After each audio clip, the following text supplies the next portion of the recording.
tabi'ahum bi ihsanin ila yaumiddin. Asyhadu an la ilaha illallah wahdahu la syarikalah wa asyhadu anna Muhammadan abduhu wa rasuluh. Amma ba'd. Alhamdulillah pada sore hari ini kita bisa memulai kembali perkuliahan pendidikan agama Islam di Fakultas Teknik Kimia Unjani. Hari ini adalah hari di mana para mahasiswa diberi waktu, diberi kesempatan untuk mempresentasikan hasil diskusi atau menyajikan pokok bahasan yang ada di dalam RPS setelah UTS. Kemarin kita sudah UTS ya, 2 minggu kemarin para mahasiswa sudah melaksanakan ujian tengah semester. Mudah-mudahan hasilnya memuaskan, hasilnya lebih baik ya, lebih baik dari apa yang diharapkan atau yang dikerjakan ya. Mudah-mudahan lebih baik, lebih sesuai dengan harapan. Hari ini merupakan hari yang, kalau bagi saya ini hari-hari yang melelahkan ya, melelahkan karena di kampus ya, di Balai Endah memang di lantai 3 ya, di lantai 3 gedungnya sedang sedang direhab ya, karena minggu yang lalu ada kejadian, ada musibah ya, karena hujan besar ya disertai dengan angin ya, membuat langit-langit ya itu roboh ya karena air hujan. Nah, hari ini juga sama ya, hujannya sama seperti kemarin, hanya karena langit-langitnya belum diperbaiki, jadi lihat ke atas itu hanya genting-genting ya, hanya genting-gentingnya saja. Sehingga akhirnya air itu karena hujannya besar dibawa oleh angin sehingga masuk ke kantor ya, masuk ke ruangan dosen, sehingga beberapa buku basah ya, beberapa terutama laptop ya yang sedang dibuka ya, itu kena cipratan air hujan sehingga emang harus dikeringkan terlebih dahulu. Itu ya mengapa perkuliahan kita sore hari ini mengalami delay ya, terlambat ya, sekarang pukul 5.27. Nah, agendanya hari ini adalah presentasi makalah, tapi di sini yang hadir ada 1, 2, 3, 4, 5, 6 ya, ada 6 orang ya. Ada 6 orang, kita tunggu yang lainnya sampai memenuhi quorum ya. Tapi saya tidak tahu nih, apakah yang presentasi ada tidak di sini? Dari Anissa, Zuri, Verina, Yasmin, Nita, dan Zaki. Baru ada Azuri sama Jasmine, Pak. Baru ada Azuri dengan Yasmin ya kelompoknya. Rencananya mau membahas apa? Mau menyampaikan apa? Tentang makanan dan minuman halal dan haram. Oh ya, halal dan haram berkaitan dengan makanan dan minuman. Ya, berarti baru 2 orang ya, belum siap ya. Ya, mudah-mudahan nanti pukul 5.30 sudah hadir semuanya. Sudah bisa dimulai ya presentasinya.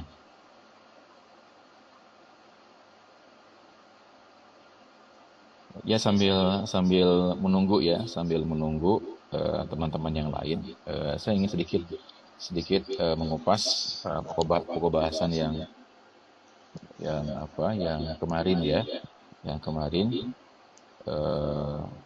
di mana setelah UTS itu pokok bahasannya ada 2 sebenarnya ya. Yang pertama tasamuh ya, tasamuh atau toleransi di dalam Islam. Kemudian yang kedua politik di dalam Islam. Di dalam buku PAI ya, di dalam diktatnya itu ada judul atau pokok bahasan toleransi dan moderasi di dalam beragama. Toleransi dan moderasi dalam beragama. Kemudian juga ada politik dalam Islam ya, ada pokok bahasan khusus di buku tersebut. Hanya saja memang topik atau pokok bahasan yang ada di RPS itu tidak tidak semua ya, tidak semua saya tuliskan di buku paket, karena kalau dimasukkan semuanya, bukunya atau diktatnya itu atau buku ajarnya itu pasti akan tebal ya. Jadi yang tidak saya masukkan itu halal wal haram, al halal wal haram fil atimah, ya, halal dan haram dalam hal makanan termasuk minuman. Kemudian kupasan berkaitan dengan sholat secara fikih sholat ya, fikih sholat dan fikih zakat. Nah itu tidak saya cantumkan karena cakupannya sangat luas sekali, sehingga itu nanti dibahas di dalam perkuliahan saja. Jadi untuk pokok bahasan ibadah ya, ibadah mahdoh seperti sholat dan zakat itu tidak termasuk halal dan haram dalam makanan, itu tidak dimasukkan ke dalam buku ajar atau ke dalam diktat ya, karena terlalu tebal kalau dimasukkan semuanya. Jadi berkaitan dengan hal tersebut ya nanti bisa dicari sendiri referensinya. Hanya saja memang di dalam buku paket itu ada pembahasan tentang ibadah ya, pembahasan tentang ibadah secara global, ibadah secara umum ya, berkaitan dengan hakikat ibadah, kemudian tujuan serta target ibadah, serta hal-hal yang dilarang dalam agama, yaitu membuat inovasi, membuat kreativitas dalam ibadah yang sudah ditentukan di dalam Al-Quran maupun As-Sunnah, yang kita kenal dengan istilah bid'ah, al-bid'ah fid din, bid'ah dalam agama. Nah, adanya itu di buku diktat ya, atau di buku ajar PAI itu. Nah, kaitannya dengan moderasi beragama ya, saya kira ini juga berhubungan dengan toleransi ya, toleransi dalam Islam ya. Moderasi itu kalau dalam bahasa Indonesia, dalam bahasa kita itu artinya bersikap tidak berlebih-lebihan ya, bersikap tidak berlebih-lebihan, tidak ekstrim kiri, tidak ekstrim kanan. Jadi adanya di tengah-tengah ya. Nah, ini tentunya penting ya dijadikan sebagai sebuah sikap dalam beragama, terutama ketika kita melihat berbagai macam penyimpangan di dalam memahami agama Islam. Ya, ada yang ekstrim ya, sampai-sampai hal-hal yang diperbolehkan, hal-hal yang dimubahkan dalam agama itu dianggap sebagai sebuah kemaksiatan atau dianggap sebagai sebuah kejahatan. Itu ada kelompok di antara kaum muslimin yang memandang perbuatan yang sebenarnya pada prinsipnya mubah, tapi dijadikan oleh mereka sebagai sebuah perbuatan yang haram, sehingga harus, atau dianggap sebagai kemungkaran, sehingga harus dilarang dengan keras, dengan tegas. Contohnya misalnya ada pemahaman di kalangan kaum muslimin yang mengharamkan secara mutlak musik ya, musik termasuk alat musik ya, yang mengharamkan secara tegas berdasarkan menurut mereka, pemahaman mereka berdasarkan para ulama mazhab itu mengharamkan semuanya. Padahal sebenarnya di antara mazhab-mazhab sendiri, di antara mazhab yang mereka jadikan sebagai dalil, sebagai argumentasi, itu ternyata tidak satu pendapat ya, tapi ada beberapa pendapat yang justru malah membolehkan. Nah, itu contohnya ya. Nah, kita di Indonesia yang terkenal dengan negara yang tidak istilahnya itu, kalau Indonesia itu warga negaranya itu kan tidak seperti Arab Saudi ya, yang hitam putih ya, tidak terlalu ketat ya, tidak terlalu ketat dalam beragama, dalam artian mereka memahami agama itu disesuaikan dengan kultur, disesuaikan dengan budaya yang mana mereka hidup di dalamnya, sehingga karakter keras di dalam berpendapat itu tidak berlaku di Indonesia. Justru di Indonesia itu dikembangkan sikap saling hormat menghormati ya, santun ya, bahasanya bahasa kedamaian, kelembutan, karena memang Islam yang berkembang di Indonesia pada awalnya itu ya disampaikan atau masuk ke dalam masyarakat kita itu dilakukan dengan pendekatan damai ya, melalui jalur pernikahan, melalui jalur perdagangan, jadi bukan melalui ekspansi militer ya, sehingga pendekatan yang keras ya, pendekatan yang hitam putih itu tidak bisa tidak sepenuhnya diterima oleh masyarakat kita, terutama ketika menyikapi hukum, misalnya hukum musik yang langsung diharamkan ya secara tegas, secara mutlak oleh mereka, oleh kelompok ini. Nah, dalam Islam yang dipahami oleh kaum muslimin di Indonesia, mereka tidak sepakat. Apalagi memang ada pendapat di kalangan ulama yang membolehkan ya, yang menghukumi konten tergantung tergantung konten lagunya, kemudian tergantung situasi atau kondisinya ya. Jadi kembali ke prinsip awal, hukumnya mubah, tetapi berubah hukumnya ketika itu bisa mengakibatkan seseorang lupa sholat, lupa ibadah, kemudian bisa mengakibatkan seseorang jauh dari agama, maka yang tadinya mubah itu bisa berubah menjadi haram. Nah, itu fleksibilitas di kalangan kaum muslimin di Indonesia. Nah, ini dikarenakan hal-hal yang seperti ini sudah berkembang lama di Indonesia, sehingga sikap keberagamaan yang keras, yang tidak bisa menghargai pendapat orang lain yang berbeda padahal punya argumentasi, itu di dalam Islam atau di dalam keberagaman di Indonesia, sikap keras, sikap tidak menghargai itu ditolak. Yang makanya dikembangkanlah di sini sikap moderat ya, atau sikap wasatiyah dalam bahasa Arabnya. Itu ya tambahan berkaitan dengan moderasi dalam beragama ya. Setelah toleransi adalah moderasi dalam beragama. Kemudian yang berikutnya kaitannya dengan politik ya, ya memang kemarin tidak disampaikan secara khusus, hanya saja di dalam diskusi yang disampaikan di kelas reguler ada pertanyaan-pertanyaan yang menarik ya. Pertanyaan-pertanyaan yang menarik berkaitan dengan kondisi sosial politik di Indonesia, terutama sekarang kan menjelang tahun politik ya, tepatnya bulan Februari ya kalau tidak salah, bangsa kita akan memilih anggota legislatif dan juga memilih presiden dan wakil presiden. Nah, bagaimana jika ketiga-tiganya atau saya tidak menyebutkan 3 pasangan ya, waktu itu hanya menyebutkan kalau misalnya 4 pasangan, dua-duanya melakukan kecurangan, apakah boleh kita misalnya golput atau tidak memilih 4-4-nya atau 3-3-nya? Tentu ini dikembalikan kepada kedewasaan kita di dalam bersikap ya. Bagaimanapun juga ini penting ya, hajat negara kita yang 5 tahun sekali ini sangat penting dalam menentukan pemimpin masa depan kita yang menentukan nasib bangsa kita.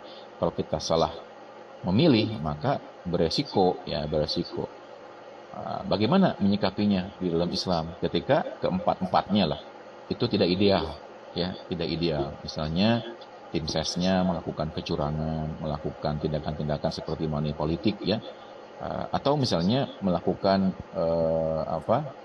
istilahnya itu melakukan pembunuhan karakter assassination ya terhadap calon capres dan cawapres. Nah, itu bagaimana? Nah, tentu di dalam Islam itu ada istilah akhafud dararain. Jadi ketika ada 2 atau lebih hal-hal yang memadaratkan atau hal-hal yang kurang ya, hal-hal yang kurang yang tidak kita sukai, maka kita harus memilih yang lebih ringan atau yang lebih sedikit kekurangannya, yang lebih sedikit memberikan madarat, maka itu yang harus kita pilih ya. Karena pilihan itu menentukan masa depan kita, masa depan negara kita, maka kita harus, kalau toh misalnya keempat pasangan ini tidak ada yang baik, tidak ada yang ideal, maka pilih yang paling sedikit kekurangannya. Kalau kita mau membandingkan ya, mau mengkaji masing-masing pasangan itu ya, pilihlah yang paling sedikit kekurangannya, yang paling sedikit melakukan kesalahan. Nah, itu yang apa yang dibimbing ya, yang ditentukan oleh agama, sehingga kita bisa memilih yang benar ya. Nah, tentunya ini dikembalikan kepada hati nurani kita. Nah, setelah kita melakukan apa yang disebut dengan proses istikharah. Ya idealnya sih memang istikharah ya. Istikharah memohon petunjuk dari Allah untuk dipilihkan mana yang memberikan manfaat. Jangan sampai kita dipimpin oleh mereka yang memberikan kemadaratan ya, bagi kemajuan, bagi perkembangan diri kita sendiri dan juga bangsa kita. Nah, ini kaitannya dengan politik dalam Islam. Ya, mudah-mudahan nanti di dalam buku ajar atau dalam diktatnya bisa dipelajari lebih lanjut. Alhamdulillah ini sudah ada 12 orang ya yang hadir. Ya, silakan mungkin bisa dimulai dari MC-nya. Silakan. Kelompok satu bisa. Sudah siap ya kelompoknya? Silakan bisa dimulai.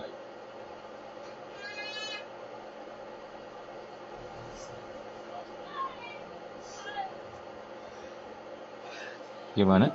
Baik, Pak. Terdengar suaranya, Pak? Terdengar, terdengar.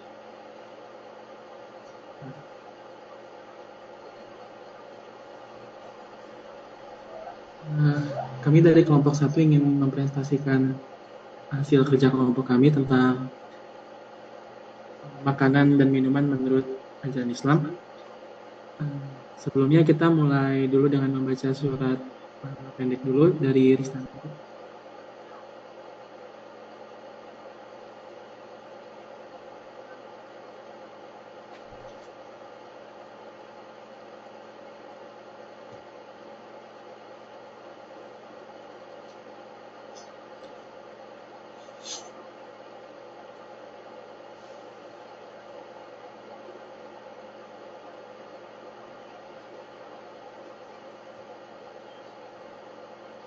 Nanti boleh dimulai. Boleh sebentar.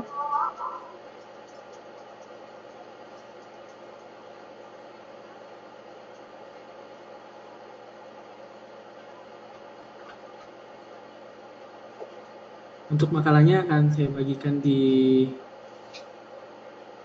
grup chat sini.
Mohon sebentar ya.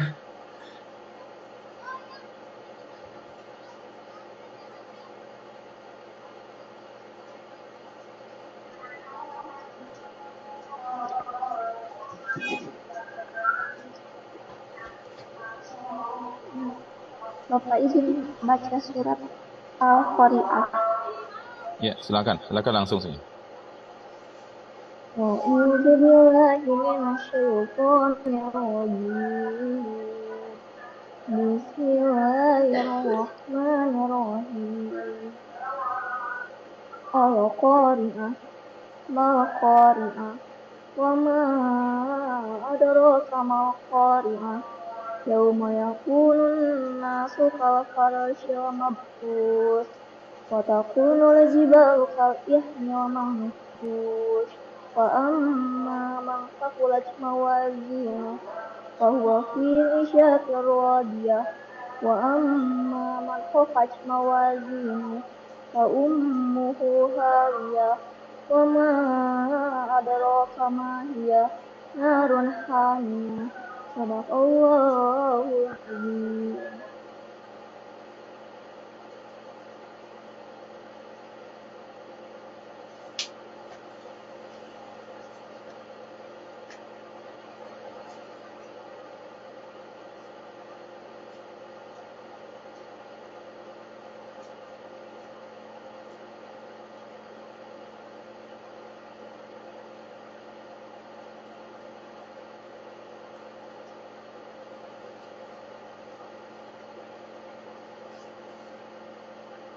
Baik, selanjutnya kita akan mempresentasikan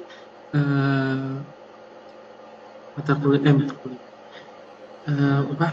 tentang makanan dan minuman halal dan haramnya.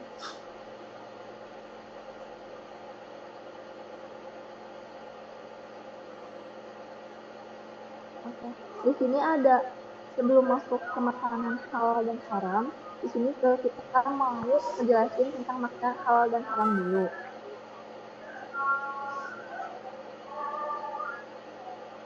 Kalau secara bahasa, kata haram itu berasal dari bahasa Arab yang artinya haroma atau larangan.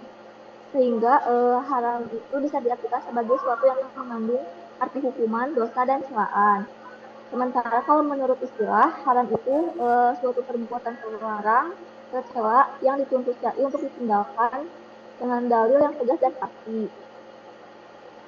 Dengan adanya imbalan bagi orang yang meninggalkannya.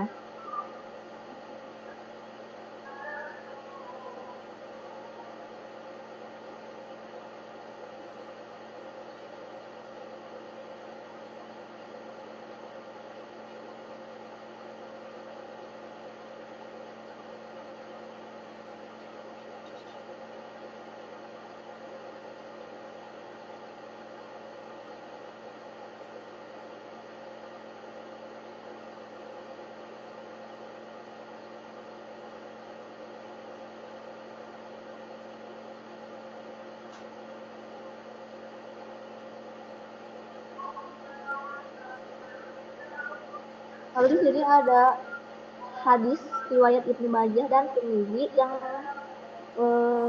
bilang bahwa barang yang dihalalkan oleh Allah dalam kitabnya adalah halal dan barang yang diharamkan oleh Allah dalam kitabnya adalah haram. Dan sesuatu yang tidak dilarangnya, maka barang itu termasuk yang dibiasakannya sebagai kemudahan bagi kamu.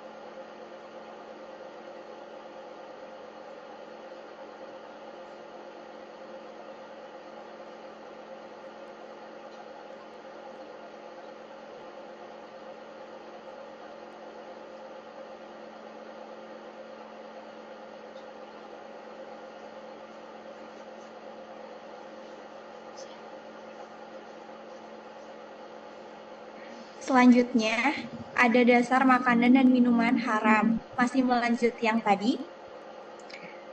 Bunyinya, wahai orang yang beriman, sesungguhnya arak atau himar, berjudi, kurban untuk berhala, undian dengan panah adalah dosa yang termasuk perbuatan syaitan.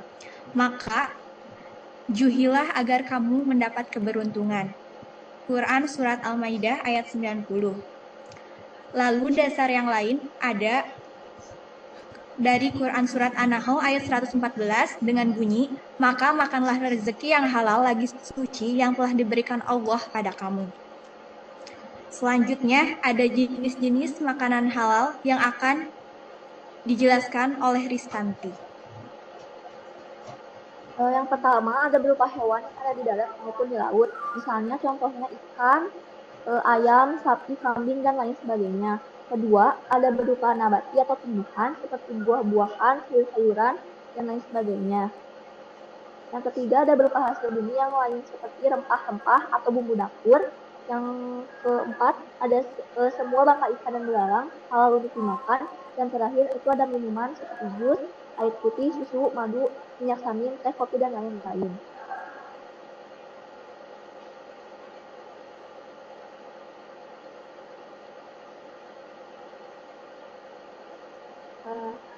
Sedangkan untuk jenis-jenis makanan haram itu ada semua bangkai hewan kecuali ikan dan belalang. Yang kedua ada darah, daging babi, hewan yang disembelih tanpa menyebut nama Allah, hewan yang disembelih untuk berhala, hama, dan minuman dalam berlian emas.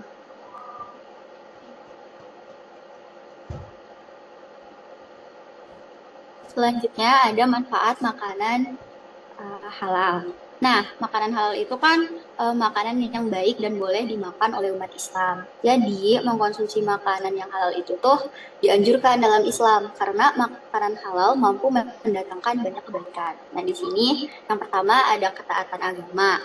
Mengkonsumsi makanan halal itu merupakan hal yang penting dalam menjalankan perintah Allah dan juga berarti mengikuti ajaran agama Islam.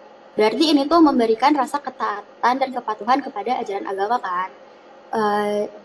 Juga dapat meningkatkan keimanan terhadap diri kita. Nah, yang kedua ada kesehatan fisik. Dengan mengonsumsi makanan halal, kita pun terjaga dari kebersihan, higienisan. Contohnya dalam proses pemotongan hewan. Kan nggak mungkin ya di tempat yang nggak pantas gitu. Pasti harus di tempat yang layak juga, kayak contohnya yang bersih lah ya. Ada juga prinsip-prinsip yang mengatur kebersihan dan keamanan hewan yang disembelih.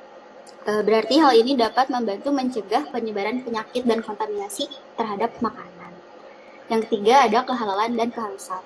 Maksud dari kehalalan dan keharusan di sini tuh kepastian bahwa makanan halal itu sudah melewati proses produksi, pengolahan, dan dipersiapkan yang sesuai dengan aturan agama Islam. Sehingga kita sebagai umat Islam ketika menemukan makanan yang berlabel, oh ini halal nih, jadi kita tuh merasa dan yakin bahwa ini tuh makanan yang baik dikonsumsi buat kita gitu. Yang keempat ada kesadaran etis. Kesadaran etis di sini tuh maksudnya dalam hal membuat makanan halal memiliki prinsip-prinsip sesuai dengan etika. Contohnya kayak menyembelih hewan, kita nggak bisa ya seenaknya asal potong gitu atau asal hewan itu mati gitu kan, nggak gitu ya. Tapi ada langkah-langkah yang harus diatur oleh agama Islam sebelum kita memotong hewan. Terus ada hubungan sosial dan solidaritas.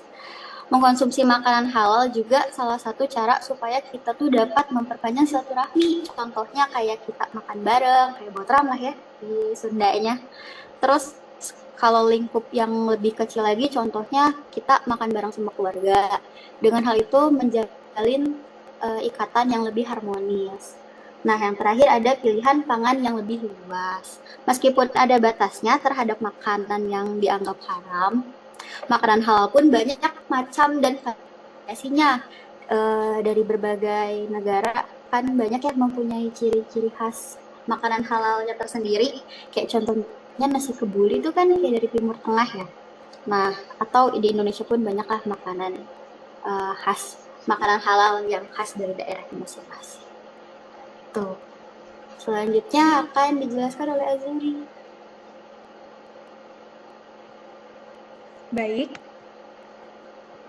saya akan menjelaskan tentang dampak negatif mengkonsumsi makanan dan minuman haram. Namun sebelumnya, saya akan membacakan sebuah hadis riwayat dari Tabrani yang bunyinya, ketika zaman Rasulullah, ada sahabat Rasulullah, yaitu bernama Sa'ad bin Abi Waqqas, yang bertanya kepada Rasulullah, bagaimana agar doa-doanya dikabulkan. Rasulullah SAW bersabda, wahai Sa'ad, perbaikilah makananmu, makanlah makanan yang halal. Niscaya engkau akan menjadi seseorang yang akan dikabulkan doa-doanya.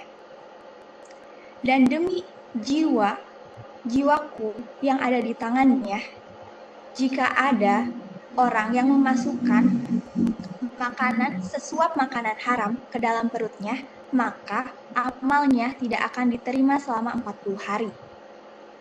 Dan seseorang yang dagingnya tumbuh dari hasil menipu dan riba, maka neraka lebih layak untuknya. Hadis riwayat Tabrani. Dari hadis yang tadi saya bacakan, bisa disimpulkan bahwa dampak negatif dari mengkonsumsi makanan dan minuman yang haram, yaitu tidak diterimanya amal ibadah. Karena tadi disebutkan, makan sesuap saja makanan halal dan haram akan tidak diterima amal ibadahnya selama 40 hari. Jadi percuma, misalkan kita sedekah banyak, kita sholat tepat waktu, tetapi kita memakan makanan dan minuman yang haram, ibadah kita akan sia-sia. Yang kedua, terabaikannya doa.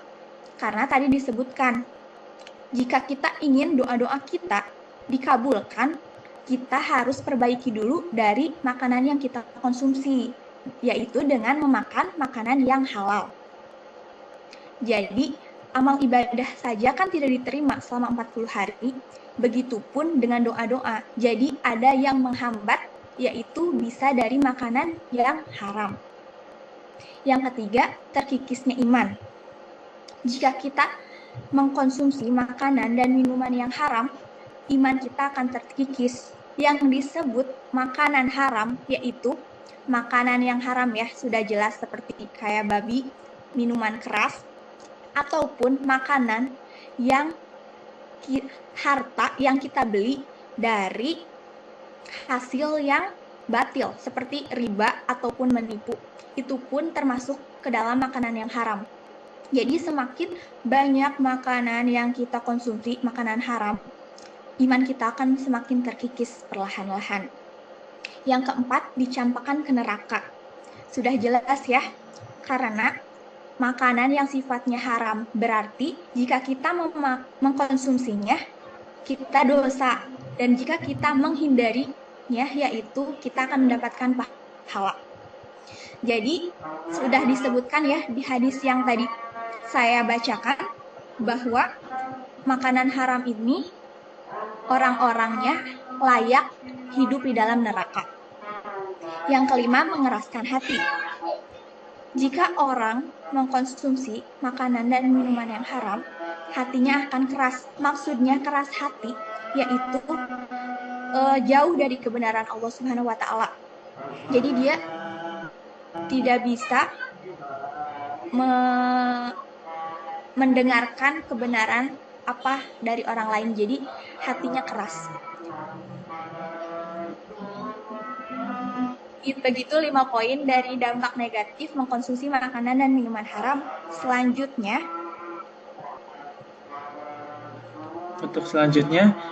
kita cut dulu ya Pak, untuk sholat dulu. Apa gimana Pak? Dari teman-teman gimana?